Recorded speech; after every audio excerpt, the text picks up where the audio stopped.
Morning sir. మహిళలకు ఎక్కువగా నడుము నొప్పి రావడానికి కారణం, అలాగే దానికి పరిష్కారం ఏమైనా ఉంటుందంటారా? జనరల్గా ఏంటంటే మహిళల్లో ప్రెగ్నెన్సీ టైంలో డెలివరీ అయిన తర్వాత ఎక్కువగా నడుము నొప్పి సమస్య చెప్తూ ఉంటారు. జనరల్గా ఏంటంటే ప్రెగ్నెన్సీ టైంలో కడుపులో బిడ్డను మోస్తూ ఉన్నప్పుడు ఏంటంటే స్పైన్ కట్ అనేది కర్వేచర్ అనేది నేచురల్గా నార్మల్గా ప్రకృతి సిద్ధంగా జరుగుతూ ఉంటుంది. అయితే డెలివరీ అయిన తర్వాత ఏంటంటే వెన్నుకోసం మళ్ళా తిరిగి యథావిధిగా దాని స్థానంలోకి అది రావాలి. అది కొన్ని సందర్భాల్లో నార్మల్ డెలివరీ అయితే ప్రాబ్లం ఉండకపోవచ్చు, కానీ కొన్ని సందర్భాల్లో ఎవరికైతే సిజేరియన్ జరగడం వల్ల ఆపరేషన్ జరిగి వాళ్ళకి మత్తు ఇంజెక్షన్ ఇవ్వడం వల్ల ఇచ్చిన తర్వాత డెలివరీ అవుతుంది. దీనికి ఏంటంటే అపోహ ఉంటుందంటే మత్తు ఇంజెక్షన్ ఇవ్వడం వల్ల నడుము నొప్పి వచ్చింది అని చెప్పేసి ఒక అపోహ ఉంటుంది. ఇది అపోహ మాత్రం, ఇందులో అంత మాత్రం నిజం లేదు.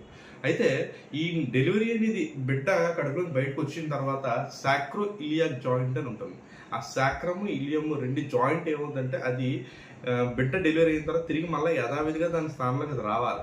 కొన్ని సందర్భాల్లో ఇది సరిగా ఆ జాయింట్ అని సరిగ్గా మళ్ళీ తిరిగి యథావిధిగా ఆ స్థాయికి రాకపోవడం జరుగుతుంది.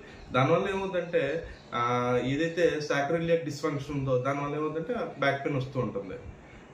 దీనికి ఏంటంటే పరిష్కార మార్గం అనేది చాలా ఉన్నాయి, చాలా సింపుల్గా చేయొచ్చు, మంచి మార్గాలు ఉన్నాయి. దీనికి ఏంటంటే సరైన హోమియోపతి మందులు వేసుకుంటూ అదేవిధంగా ప్రాపర్ ఫిజికల్ ఎక్సర్సైజ్ అనేది కూడా చాలా అవసరం. ఒకవేళ ఇలాగే మనం అశ్రద్ధ చేసి ఒక 15-20 రోజులు, నెల రోజులు అశ్రద్ధ చేస్తూ ఉన్నామంటే అక్కడ వెన్నుపూసలో ఉండేది లోపల వెన్నుపాము, అది గుర్తుపెట్టుకోండి.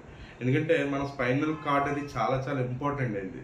బట్టి బాడీలో ఉన్న ప్రతి నరం కూడా ఒక బండిల్ ఆఫ్ నర్వ్స్ అందులో ఉంటూ ఉంటాయి. దీనివల్ల ఏమవుతుందంటే ఈ వెన్నుపూసలు ఏదైతే డీవియేషన్ ఉంటుందో, సరిగా ప్రాబ్లం ఏదైతే ఉండదో అంటే డిస్క్ ప్రొలాప్స్ కానీ, డిస్క్ బల్జింగ్ కానీ, ఇలాంటివి చాలా కాంప్లికేషన్స్ అని చాలా మాటలు మనం వింటూ ఉంటాం. సో వీటి వల్ల ఏమవుతుందంటే దీన్ని అశ్రద్ధ చేసామంటే అది ఖచ్చితంగా ఇది పారాలసిస్ కన్నా దారితీయచ్చు. అదేవిధంగా యూరిన్ కానీ, మోషన్ కానీ, ఇన్కాంటినెన్స్ అంటే తెలియకుండా యూరిన్ మోషన్ అయిపోవడం కానివ్వండి, అరికాళ్ళు ఎక్కువగా మంటలు వస్తూ ఉన్నాయని చెప్పడం కానివ్వండి, తర్వాత నడుస్తున్నప్పుడు ఏంటంటే తూలుతూ నడ్డం కానివ్వండి, పారాలసిస్ రావడం కానీ ఇలాంటివన్నీ జరుగుతుంటాయి.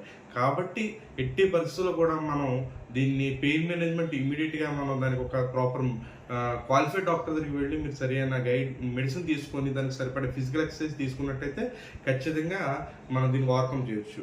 ఇందులో ముఖ్యంగా హోమియోపతి మందులు వచ్చేసరికి కాలికార్బ్ అనే ఒక మందు ఉంటుంది, అది బాగా పనిచేస్తుంది. అలాగే ఆర్నికా ఉంటుంది, అది ఉన్నది. అలాగే రస్టాక్స్, ఇలా చాలా రకరకాల మందులు ఉన్నాయి. ఇవి ఏంటంటే మీ యొక్క లక్షణాలను అనుసరించి మనం మెడిసిన్ సెలెక్ట్ చేసినట్టయితే ఖచ్చితంగా మనం ఈ నడుము నొప్పి నుంచి ఉపశమనం పొందొచ్చు. Thank you.